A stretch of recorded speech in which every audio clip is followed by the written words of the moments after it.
this? I know you heard that. Oh my God. This is Darrell Brooks, a 40-year-old Wisconsin resident charged with 6 counts of first-degree homicide after he drove an SUV into a crowd of people participating in a Christmas parade in Milwaukee. The incident occurred after he left a gas station after assaulting his ex-girlfriend Erica. It left 6 victims, aged 8 to 81, killed and more than 60 others injured. Though there is clear evidence and many eyewitnesses, Darrell still denies being involved in the incident. When you left Stephanie's? It was still daytime. It was still daytime? Yes. Okay. Were there still a lot of people out? It was still people out. Okay. It was still people out. Not a lot in that area. By the park, it was a lot of people out. Okay. Like I said, it looked like something was, I don't know what the hell. But it was a lot of people out. And it was, like I said, it was people, it was older couples walking down the street. It was younger people walking down the street. People It looked like an event or something was going on? I don't know, but it kind of seemed like it was a lot, like it was something going on to where it was vibrant. Because it was a lot of people everywhere. Walking up and down the street. Everywhere. It's people. That's why I'm saying, like, if I got into a fight with her right there, it would be impossible for somebody to not be like, hey, this guy's fighting this chick or whatever the case may be. Like, how could somebody not see something? We notice that Darrell is very willing to speak and at times provided way too detailed information which is not asked for. This may be his attempt to build trust in the detectives and subtly lie his way out of his crime. How long was it between leaving Stephanie's and those cops yelling at you at the door of that guy's house? Was it dark when they yelled at you? Yeah, by the time they came, it was dark. After driving the SUV through the crowd, Darrell Brooks is able to successfully escape the police.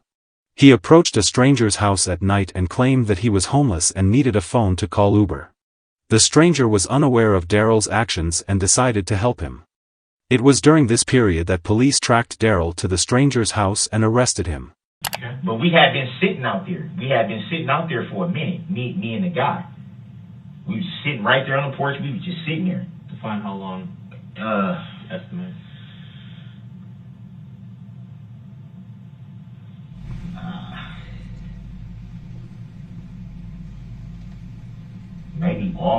Maybe 20, 30 minutes, maybe.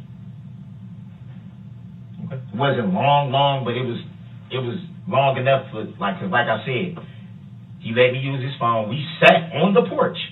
We were sitting right there, just like this, just sitting on the porch. While I called me an Uber.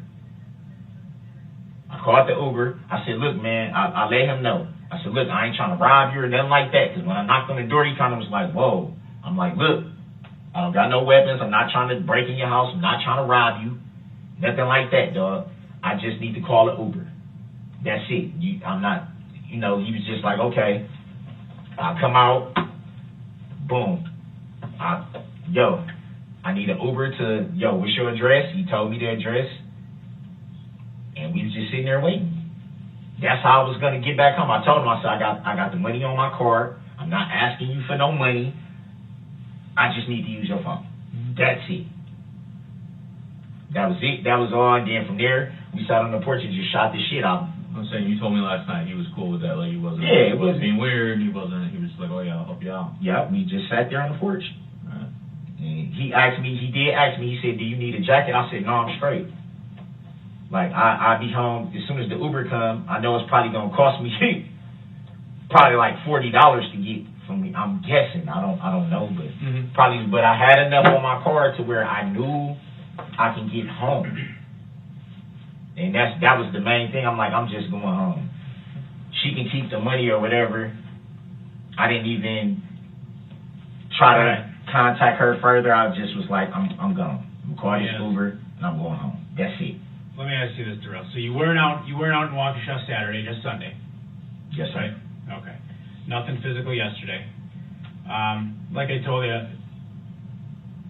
you're a part in the investigation. There's a lot of parts, right? In the investigation, there's people we talk. Well, this domestic abuse thing I'm telling you about, right? Okay. So wait. Hold on. Let me go. I'm sorry. I just had a question, but you talked about being a religious man, right? I can do better. I could We all definitely do could. better. We all could. I'm not. We all could. None of That's us are why. perfect. That's why. Yesterday was a mistake. I should have just freaking watched the game and just fucking went home. Right. Because. And that's the thing. What do they teach us in Christianity, Darrell? That they teach us that we're broken, right? We're sinners. Even when we're born sinners. We're broken. That's why Psalm we're 51, so 17. thankful for God's grace and forgiveness, right?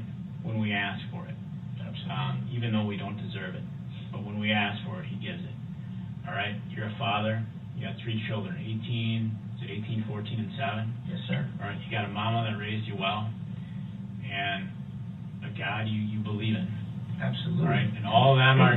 Here's the thing they'll all want is to tell that you're telling the absolute whole truth and nothing but the truth, right? Absolutely. So help you God, right? Absolutely. Sound familiar? We've all heard that, right? And I just have concerns if I fact check that Darrell's not telling me the truth. You don't have a car, so Marcus had to bring you out. Darrell claims in previous interrogations that he does not own a car and hence could not be the one who drove the SUV. However, his lie was soon busted by the detectives based on their investigations. From here on, the interrogation will enter into a confrontation phase where the detectives will actively mount pressure on the suspect. You don't own a car, your mom doesn't own a car, right? So Marcus had to bring you out. So why did we find you with a car key in your pocket? It wasn't in my pocket. I don't even know where. They said that was laying on the ground. That's yours. Yeah. It should have been by my ID. Yeah, it's yours. It's your car key, okay? Because it goes to a Ford Escape in your mom's name covered in Waukesha. Okay. Listen, Darrell. I'm trying to be as open and honest with you as I can be. You know, I'm Christian too, and believe me, I'm not perfect. And neither are you. And I'm not calling you a terrible man. I'm not saying you were out yesterday hunting, and just let me finish. But you did not walk to that house. You did not walk to that house. You did not come here in a tan Kia. You didn't. And who? You did not come out here in a tan Kia. Okay? You got a key in your pocket to a car in your mom's name. Okay? And that key works for that car. For the love of God, Marcus. For yourself, for your family. You know what happened yesterday. For the people. Tell me what happened. With what? With the car. What am I being With your mom's investigated for? car. You were driving goofy. People called in. You drove out of there in your mom's car, the red car.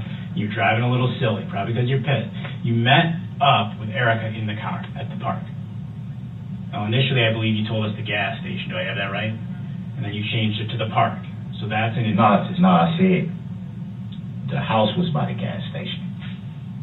When you said what was by. You said you went Landmark. and it was by a gas station. That's where you met her. No. I said I met her at the park. Okay. At a Well, creek. you met her, I did say that. You met her at the park in your mom's car. A red Ford Escape. She got in. You talked. And what you're telling me seems pretty consistent, that there was nothing physical between the two of you. No. But you met her in the car. I didn't put my hands on her or nothing. But you met her in the car. What's going on, man? Asking you a question. You were out there just tell driving me kind of what's going crazy. on, Some man. people said you were driving kind of crazy. We got reports of it. You got the key. You got the car. Did you take the car, or did your mom give you the car? I know you know what car I'm talking about. I just want to know. We noticed that Darrell became less talkative when he found out that the detectives knew he was lying all along. So, Some people Now, reported, listen, you had all those okay, people no, out no, there no, that no. reported that No. car driving a bit erratic. I know what you're saying. All I'm saying is this. We all been straight up with each other. You knew it was more to what you was asking me yesterday. Didn't know That for would sure. explain the FBI and all that, right? They're not here today. So if it's that big a deal, you don't see him here today. Come on, Kurt. Hey, we been. You guys met in the car in the park. We been cool, man, the whole time. If I did something wrong, that's why they were here. But do you see them here today? They're not here today. Yeah, but y'all lied to me, man. You made it seem like they just come for no reason. Well, here's the thing, Darrell. And I'm like, what Hey, if it's listen to that? me for a minute. I apologize. I can give you a clean slate here. I apologize. Because you have lied to us as well.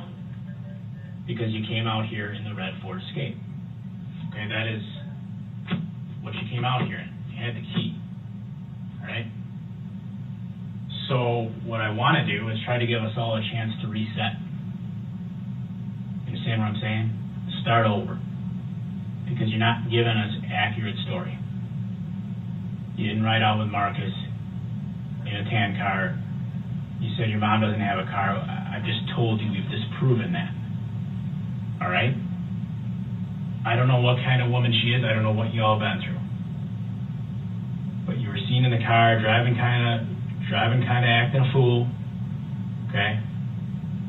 In basically the same area that you've already been able to describe to me. I'm just trying to figure out how and why it happened. What made you tear out of there? What made you so mad where you're like, fuck it, and you raced on out of there? And then people call, man, he's driving around here kind of fast.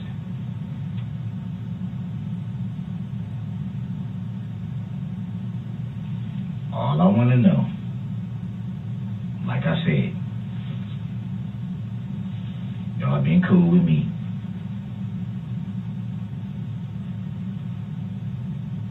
Am I charged with anything? That's all I want to know. I'll tell you anything you want to know. Right now. Listen. You were driving a bit reckless. Listen, might be an OWI. Listen. Trying to guess. I know you heard that. Oh my God. That fucking hurt. Sure. I know you heard that. I heard it. It's in check. We're gonna go check with them. Maybe they'll listen to us a little bit better. Darrell realizes that nothing good will come out of this interrogation and decided to fake a shoulder injury to evade the interrogation. The detectives also know that he has no intention of continuing with the interrogation and decided to end it. You want us to check? Yeah, oh my God. Yeah, give us a minute. See what we got. Dude, it gotta be something wrong, man. How in the hell is it? Sometimes sprains will pop too. Yeah, but why is it hurting like this and they say there's nothing? Dude. Because sprains can actually be more painful than a break. So whatever they did, it hurt so bad. You want to keep the food? Why don't you keep the food and the soda, and we'll be back in a few minutes.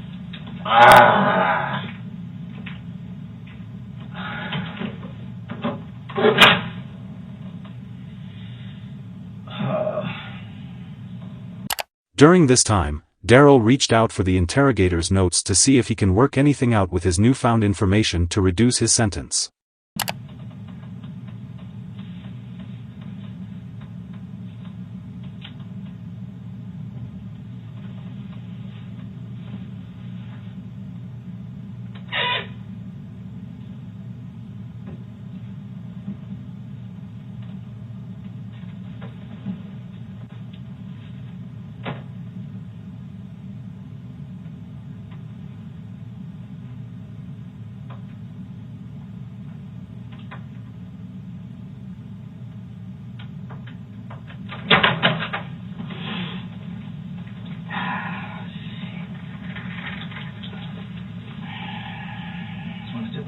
Yeah.